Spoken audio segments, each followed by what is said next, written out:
presidential candidate session. I'd like to introduce Dr. Jeffrey Jochems. Thank you. Good afternoon. I want to first thank you for this opportunity. I'm both humbled and honored to be considered for the next president at North Arkansas College. I also want to thank you all for rearranging your schedules based upon my family's little situation that happened last week, so I do appreciate that and getting that rearranged, and I do appreciate being here. I always start off these little meetings too, as she introduced me. The last name is pronounced Jochems. If you see that with a J, you might not ever quite get there. So I tell people, if you're a Dwight Yoakam fan, that's how it's pronounced. Put an S on the end, that's how it's pronounced. If you see it spelled, it's not even close to that, but I've had it pronounced and spelled 1,000 different ways, but it is Jochems. So again, it is my privilege to be here. Just a little bit about my background. I am a community college graduate. I went to a small hometown community college back in South Central Kansas, about the same size as North Ark here. Got my associate's degree, went on for my bachelor's degree in business, thought I was going to be an accountant. Ended up getting a master's degree in student personnel work. That's a whole nother story. And then did get my doctorate in higher education leadership from the University of Arkansas. In my professional career, I spent my first year out of my master's program as an admissions representative for a small private liberal arts college in Kansas. So I checked out a car on Sundays and went and recruited the southeastern section of the state of Kansas. I then had the opportunity to come to Springfield, Missouri, and help start a brand new community college in Ozark Technical College. It was formed in 1990. The first semester of classes was in 1991. And so I started there as the director of financial aid, was my first role. For those of you not familiar maybe with federal financial aid, you don't just open up an institution, call up the Department of Ed and say, here we are, we'd like to start offering Pell Grant, student loan, etc. So it was my job to go through the process to get the institution eligible, set up the office, but go through all the Department of Ed workshops and trainings, which was an arduous task and something I don't wish on anyone to have to go through that, but great experience. Fortunate in my career then to be able to grow as OTC grew over the years. And so over that time, I moved from director to assistant dean to a dean's position to assistant vice president, and then as a campus president. Over that time, I spent 16 years in student affairs, 4 years in administrative services, and then 9 years as the campus president. Also over that time, I did spend a little time in the classroom. Early on in the college, I taught some type of orientation, early college seated classes, and did that. Then I taught online a business course for the college for a while. I learned real quick that that was not my forte. I am glad I did it, glad I have an appreciation and understanding for online education, but that was certainly not what I was most suited for. And certainly in visiting with faculty and what we've gone through with this pandemic, it was good for me to have that sort of understanding of online education and just at least a small glimpse into what our faculty have been going through in that regard. And then I also taught for a graduate program in a seated environment and did that for several semesters. If you've read through my materials, again, you know I did take an early retirement incentive from the college over this past year. With the pandemic looming, the college was looking at 20% budget cuts, enrollments going down. We were having discussions at the college about reduction in force and who are we going to have to cut and what offices are we going to put together.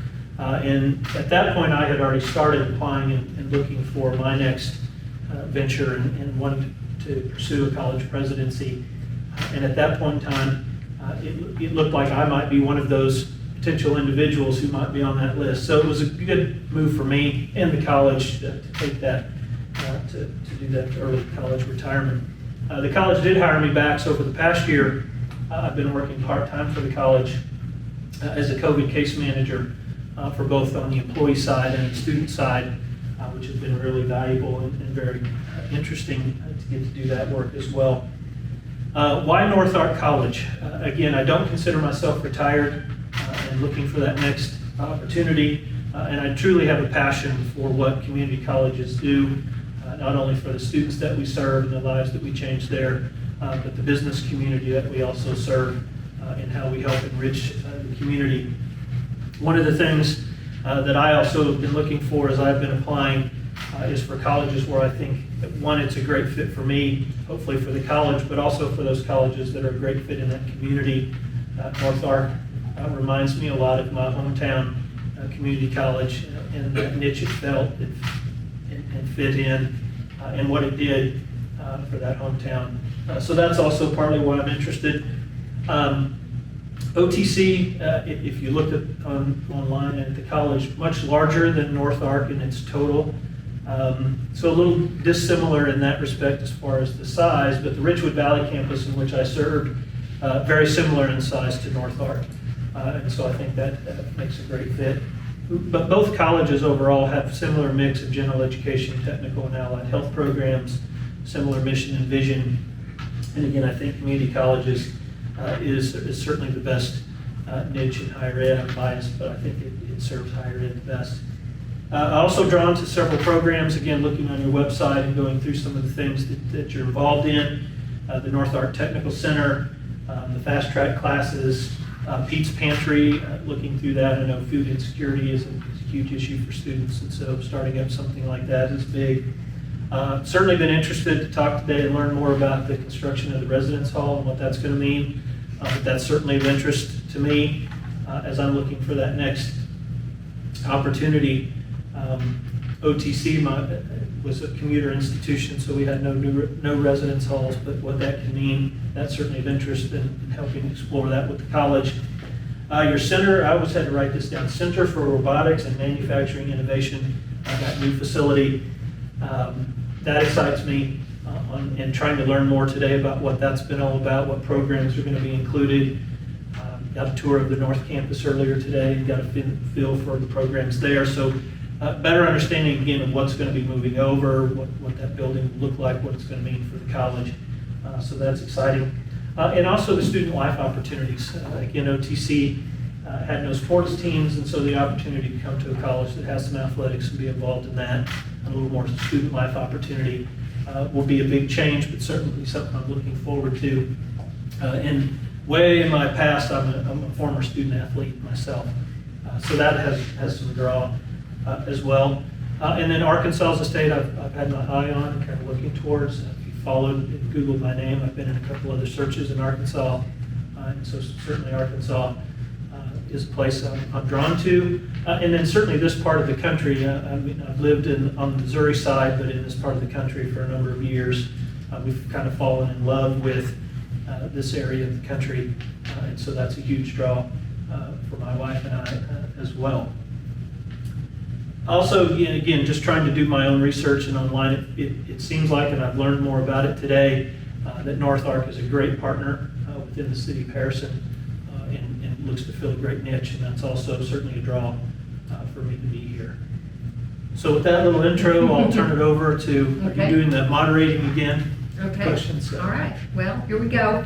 And this form will have some of the same questions, Okay. but it'll also have more questions about community. Okay. All right. So, how have you interacted with the community that you're president in? And give us some specific examples of how you've interacted with both the community and with business and industry. Okay, great question. I don't know how familiar some of you are with kind of where Richwood Valley sits in the Springfield, Ozark, Nixa area, but the campus that I served sits right in between Ozark and Nixa, 2-bedroom communities, 2 big rivals, and 2 pretty thriving town cities. So it was advantageous for me to get involved as I came into that role into both communities. I happened to live in one, which helped. I told a group earlier, when that campus was first formed, the city of Ozark annexed the campus property into it. But when we went to set up mail service for that campus, where we ended up having to put the mailbox, ended up giving us a Nixa address. As the campus president, it worked out great, because if I was doing Ozark stuff, we were in the city of Ozark and annexed in and all part of Ozark. If I was doing Nixa stuff, our mailing address is Nixa, so we were all part of Nixa. But very important for me to be involved in those two communities. So I served on the chamber board in Nixa for a full term, and then I served on the Ozark Chamber Board for a full term. I was involved in helping them start the Show Me Christian County, which is their economic development group that's fairly new in the Christian County area. Helped serve on the group that hired that director. So very involved in those two. I'm still an active member of the Rotary Club of Ozark, and feel that's a great way to, again, be involved in the community. Served on numerous school committees in the communities, long-range planning committees. The state has what we call an A+ scholarship in the state of Missouri, and each school district has A+ committees, and I've served on a numerous number of A+ committees in the various different schools as well, and then done some statewide community work. But those are the things within the community. As far as business and industry, again, working with partnerships on them. As part of the cabinet, we did some partnerships with business and industry to expand our diesel mechanics and diesel lab program, and so I helped work on that in a cabinet level. That happened more in Springfield. We also did some changes in our welding program according to industry. We also started a flight training program that was part of industry that I helped work on. One that was a little closer to home, working with business and industry, is we ended up moving the ag program to the Richwood Valley campus where I served. That was about a 3-year process of finally getting that done, but it had been an existing program for a number of years, but kind of languishing in Springfield, which is a concrete jungle, not a lot of green space. They just couldn't do a whole lot in that program. And so we made a more obvious choice. We had acreage at Richwood Valley. It was going to be a much better move, but trying to come up with the funding, convince the board that that was what we needed to do. Took a little bit of time in getting it done, but we were able to build a new classroom and lab space building, a new greenhouse, and then partnered with some business and industry. As part of that, the Missouri 4-H Council saw our new facility as an opportunity to partner and do grass programs and also some different programs with folks who were buying hobby farms, but not sure, what do I grow on my now 40 acres, and what kind of animals do I have? And they needed grazing programs to better understand that. So they partnered with us to want to use our facility to do that. And then they helped us raise money and work with industry to get fencing donated so we could corner off some pastures within that program. And then also worked with us to bring live animals to that program. So as I was leading the institution, we had live animals in the program for the very first time, and those pastures were being developed out so that we could partner with them. So those are some examples of some industry partners that we've worked on. And again, like I said, the ag one was kind of the one closest to home, and was also a big deal for Richwood Valley. That campus had 2 allied health programs housed there, but we didn't have a technical program, and that was one of my big missions, was to get technical ed moved out. So we were finally able to get that done. Okay. This is similar, but just a little bit different. How do you engage the community to be interested and involved in the college? I think it's important as the college president to be out and actively involved in the community in which we serve. Part of my role at Richwood Valley was to be engaged, as I mentioned, in the local communities. Ozark and Nixa didn't have a lot of manufacturing and big business, but certainly for those that we did, part of my role was to get out and be actively involved. But I think that's very, very important. One of the things that we've done, I'm sure if you do it here at North Ark, but we had advisory councils for all of our programs, especially technical and allied health, so we had that business and industry hook into those. And so as the ag program moved out, I became part of that advisory committee and meeting with those people and learning a whole lot more about ag than I ever knew was possible. But that was an important piece. And then building those relationships. It was through those meetings and having that relationship which led to some of those donations and back. It's a lot of friend raising before you can do that fundraising, and the only way you can really get that done is you've got to be out and involved in your community. So certainly as a new person coming into Harrison, if I'm the successful candidate, part of those early days and months will be getting out and visiting those industry partners and asking lots of questions about what it is they do, and then how does the college fit in, and has the college been a good partner or not, give me the good, the bad, the ugly. But again, that's an important piece for the college. And then also, I think on the flip side to that, the president needs to be one of the biggest cheerleaders out to the community as well, and constantly communicating to the public the great work that we're doing and what we're doing in certain programs, and highlighting those things out to the community who may not always either step foot inside our doors or really know what's going on. Thank you. Describe your interactions with students at your current campus.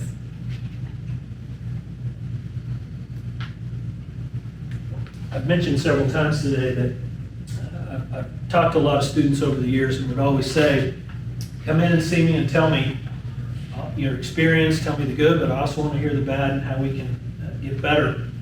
And very, very few students ever would step foot inside the president's office. So it was incumbent upon me to get out of the office and go meet students, especially where they hang out. I think that's the best way to engage them, visit with them.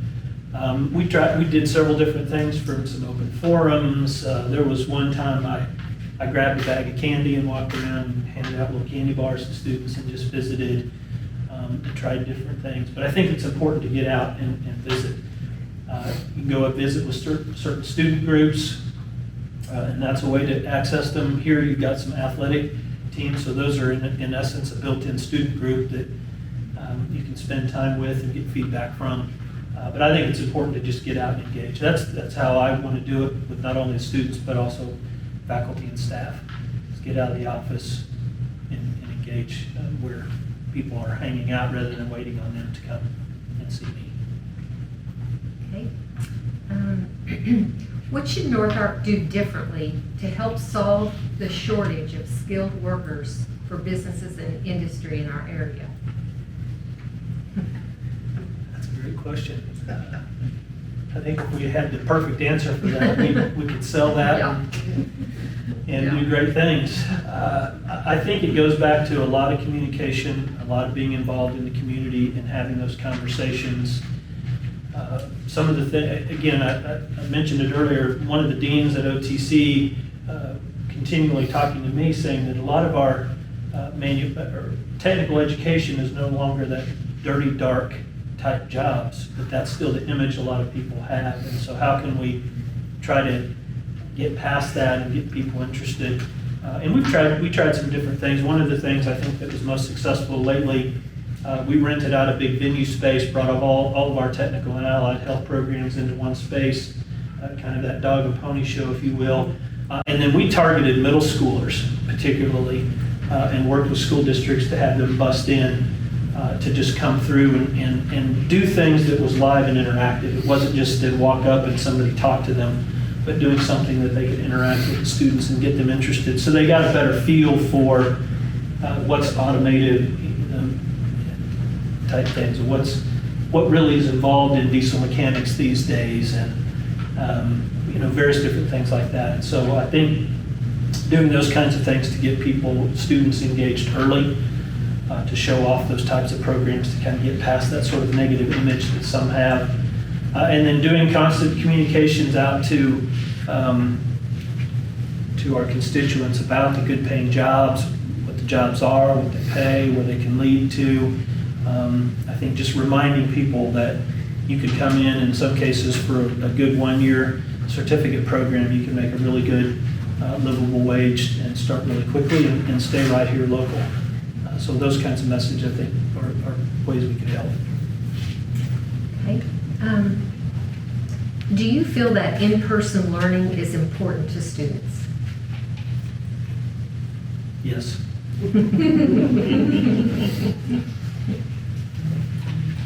I think coming out of the pandemic, through the pandemic, and what we've seen through the pandemic, I think it's going to be incumbent upon us as an institution that we offer I think multiple facets. I think students are going to become a little better consumers of their education, but I think face-to-face education is still going to be very critical and important. Online education is still going to be important, even some of those hybrid type programs. Students are going to become, I don't want to say necessarily better consumers, but they're going to become a little different consumer, I think, in their higher education now, having a little bit of taste of online and what that opportunity opens up to them. So I think we're going to have to offer that variety to make sure that we're at the forefront of that, or they're going to go find it somewhere else. But I think face-to-face still has a huge piece to play. Not every student should be in online education. That's not the best learning environment for a lot of our students. It certainly wouldn't have been for me. I did some online throughout my education. I taught it online, and it is not for me from both sides, on the instructor side or from the student side. And so I think that's going to also be a challenge for us coming out of the pandemic. We forced a lot of students into online education, and they got a little bit of taste of it. And for some, I think they're like, oh, this is not that big a deal. And it really wasn't a true online sense. And I think there's going to be some rude awakenings for a few students who are like, hey, now that it's not quite the same pandemic, this is a real full online class. And yes, there's a lot more here than what I thought was going to be. So I think, again, all those things are going to have to be options. Okay. And how would you go about evaluating and selecting new programs to be taught at North Ark? That's a good question. I would be relying a lot on our faculty and the academic side to bring those programs forward and have great discussions about, again, we've done all the research, what's out there. Is this a program that's sustainable long-term? Is it not going to just fill a quick niche and then we're going to have trouble getting jobs for our students long-term after we fill that initial rush? I assume that before that's been brought, there's been a lot of research done and those types of things, but wanting to ask those questions, see that data, see that research, make sure that we've looked at that. I mentioned a couple other times today, I had a judge who I'm in the Rotary with who has come to me on numerous times wanting court reporting program and talking about the huge need and all those types of things. And I've talked to her many times about, I don't doubt that you have a need, but in our research we learned quickly that there's not a long-term sustainability need there for what the cost would be to start that program. And so I've had to say we're not going to be able to start a full-fledged degree program in court reporting, but here's some things that we might be able to do on a short-term basis, maybe in workforce development to maybe help down that road. So even though we as a community college want to be everything to all people, we can't be everything to all people all the time. So we have to take a look at some of those types of things and make sure it makes good fiscal sense and also good sense for our students. We want to make sure that if we're going to put forward a program, there's going to be job opportunities for them, but also livable wage job opportunities when they come through the program. Okay. And this one is similar. I'm going to put you kind of on the spot. Okay. Yes, it's earlier, but All right. what are maybe one or two, now that you've seen our community and you've seen our campuses and a little bit more about us, what are one or two new opportunities that you think might be a good fit for North Ark that would make us and the community stronger? Yeah, that's an interesting question. I'm not sure if I've done enough research to know exactly what those programs might look like. Certainly allied health is always an area that I think warrants exploration. I know we have the local hospital and a great partner, but certainly questions that I would want to ask are the allied health programs that we have, how are we doing, what are they like? Give me some more information on those. Have we thought about any others? Have you looked at them? Have we tried them? Is there a need there? I realize that some are great programs, but cost prohibitive.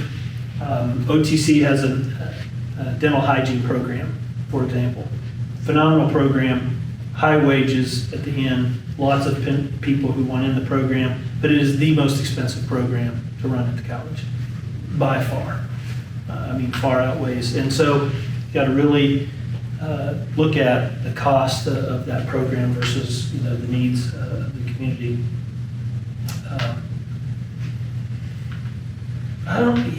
So certainly allied health questions, I don't know if there's one that jumps out at me right away that I would say we need to start that one tomorrow. A new program that we just started at the college as I was leaving there was an electrical line worker program that really wasn't on necessarily our radar at all, but we had industry come to us, started looking around. We could only find one other program in the state of Missouri, and huge pent-up demand, and a lot of these local rural electric cooperatives who are needing people, a lot of aging out, retirement, and that ended up being a program that it's been successful enough. OTC is going to start a second one. So that'd be one that jumps out at me that I'd love to just ask and see, is that even a need? What's going on in this area? And again, weighing out those startup, there's more startup costs to that program than you might think. But certainly one, as I've learned today, we've got some space and acreage where that might fit in potentially. So that'd be one I'd at least ask, see. Okay.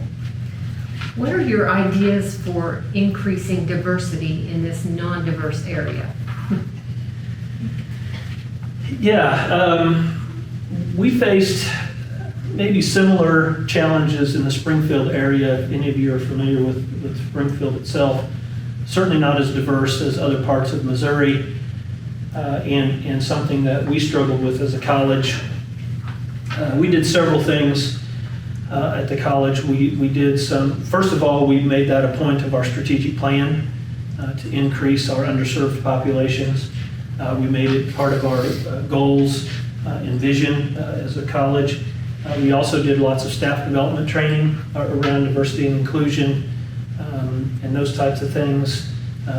Green Dot training, bystander training. We did LGBTQ ally training and gave staff and faculty little stickers that they could put up so students might know, hey, if I need someone to talk to, here's somebody who's been through training I could come to.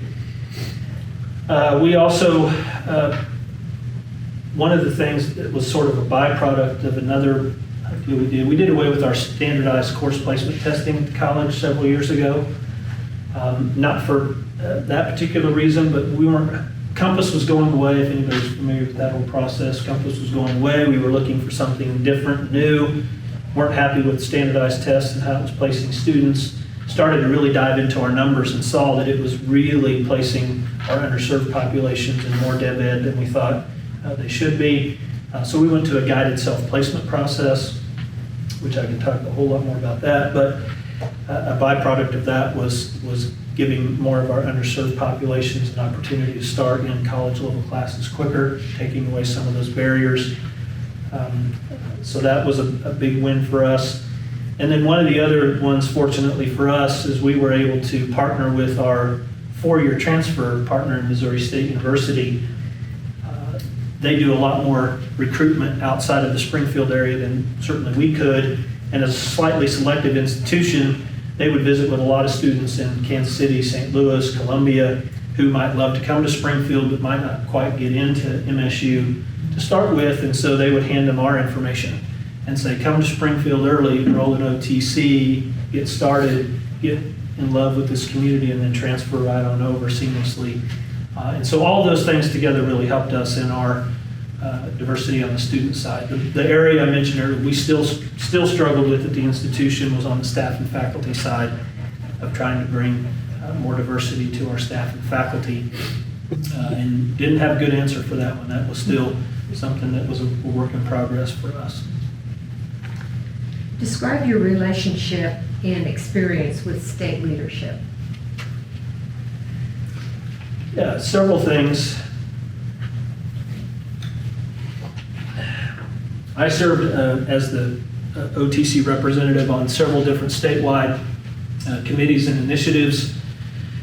One of those was a mission review process, which one of the outcomes of that long process was community colleges having the ability to offer bachelor's degrees in the state of Missouri for the first time.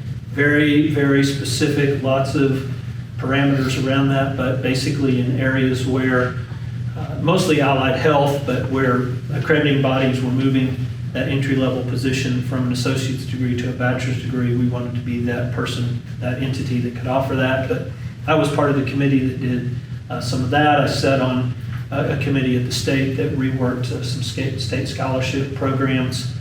I also put together a program and tried to see whether it would look like to do a statewide insurance consortium that you mentioned you're part of. I did that for all the community colleges. It didn't end up being done, but I was part of that group. The legislative process, as a campus president and part of the cabinet, part of my job was to spend time at the state capitol in Jeff City when we needed a larger contingent of folks to go to Jeff City and walk the halls and talk to legislative people. So I've done several of those types of things. Also, the Coordinating Board for Higher Education met monthly in Jeff City, and so the Chancellor gave me the designation to make sure that we were at those meetings every month. So I was the college representative to the Coordinating Board.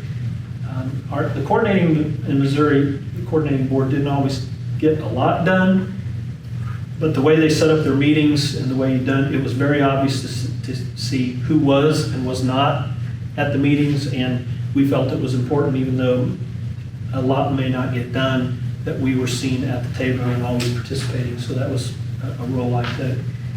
And then again, legislatively, part of my role as a campus president was to work with the representatives and the state senator who serve the Richwood Valley campus area, and get to know those people really well, get them on campus when I could to talk about Richwood Valley. But then also the college always had our 2 or 3 hot topic talking points that I would reemphasize with those people anytime I met them. But part of my role was to get to know those people even better than the chancellor could, because he had so many to try to get to know, so that if we needed a phone call or something done that they might be on a committee for, or introducing a bill, then I could make that first phone call because I had that little bit of relationship, and then get the chancellor involved, and then our lobbyists and those people. So that's been my experience on the legislative side. Thank you. During COVID, what did you do to promote student success?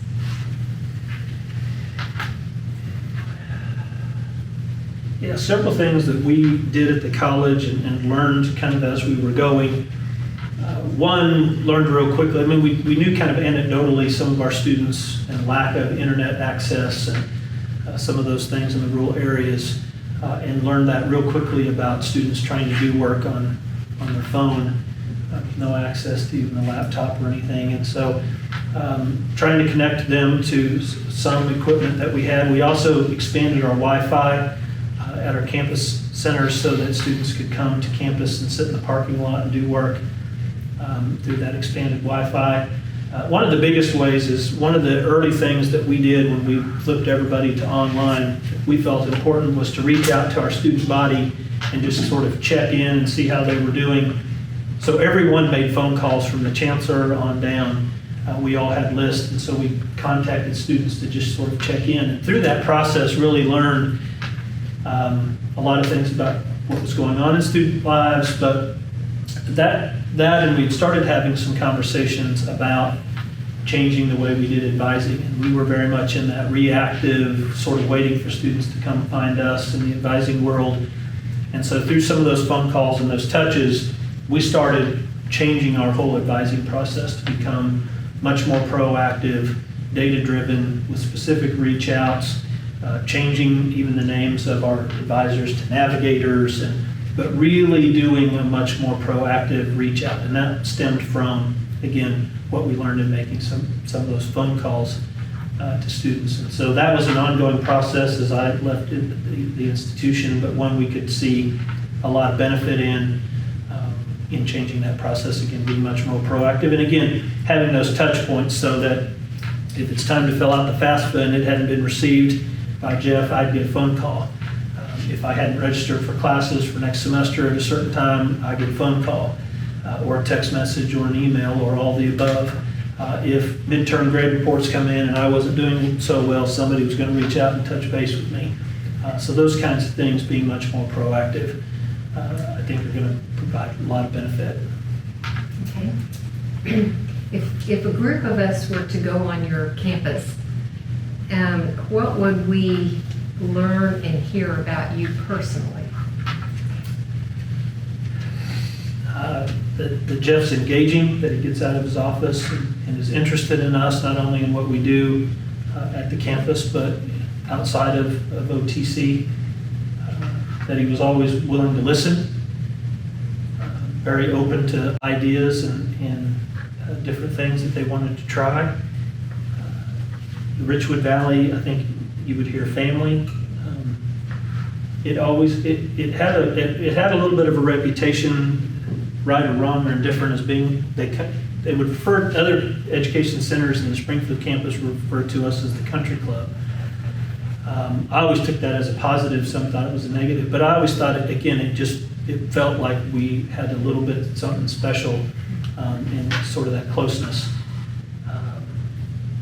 I think you would hear people talk about commitment, not only to OTC, but to Richwood Valley. Part of my job was to advocate and try to get as much as I could for the Richwood Valley campus. But I think engaging, friendly, open, honest, transparent. Any negatives? Yeah, I'm sure. There would be some. I wasn't everybody's friend. I mentioned this earlier. I closed their cafe at the Richwood campus. That made a lot of people unhappy. We could not sustain enough volume to make it profitable enough to keep it open. But I was surprised by how many staff and faculty weren't as happy as some of our students when we closed that. So that one, I'm sure, would probably still come up. I always tend, and again, part of just my makeup, I know a lot of people who are, when it's decision-making time, some of those that are the ready, fire, aim. I tend to be much more of the ready, fire, aim. So aim, then fire.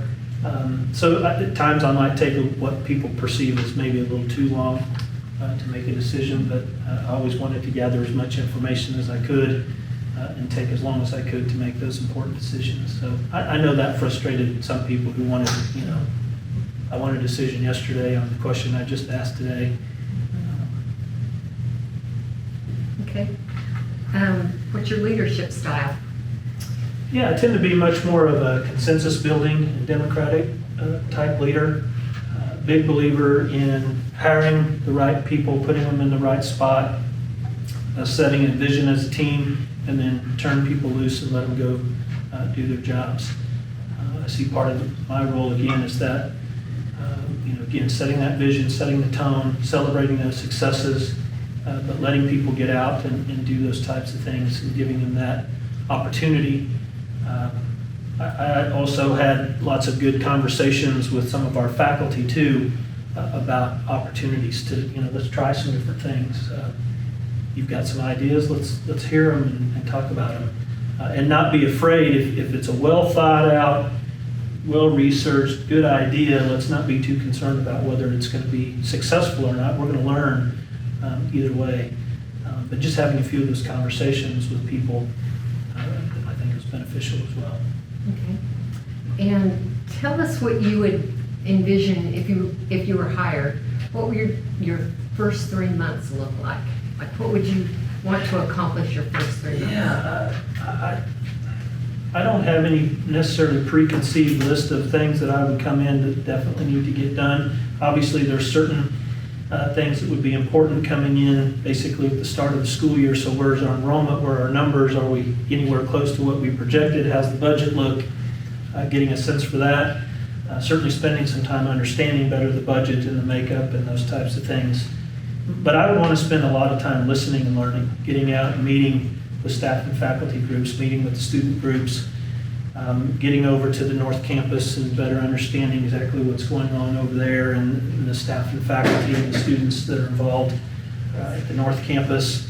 I know we have is it Berryville that there's another site, so again, getting out to that site and seeing what's going on there and listening. Getting involved and having a sit-down chat with the board and talk to them about their vision for the college. And then getting outside of the college and spending time in the community. What are those key business areas that I need to go visit with? Certainly the school system. I spent a little time with the superintendent today, getting to know the superintendent in the school. And not only in Harrison, but some of those other school districts that we serve in the area is important. And the key business leaders, chamber, mayor's office, those folks, and getting to know the business community and some of those leaders.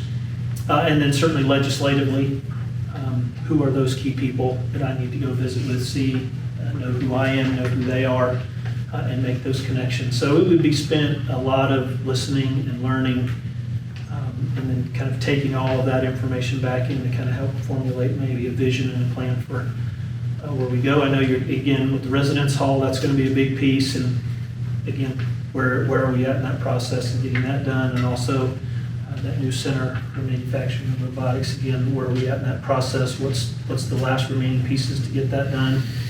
We don't want to lose momentum on either one of those, so those would be certainly high priority things to start with. Okay, one last question. Tell us about your hobbies. I know you golf. So Yes, is there any other? Golf is a big one. I used to do more running before a few injuries have limited some of that. So golfing, I'm a big sports enthusiast. I love collegiate athletics, probably college basketball more than anything. I used to be a cyclist, and again, can't do that as much as I'd like. So I'm a Tour de France freak, so I love getting up early and watching what's going on in the bike race and those types of things. Again, probably the biggest thing is golf. If I have some extra time, my wife loves to play, so we like to get out on the golf course and chase the little white ball around. Okay, well, thank you very much.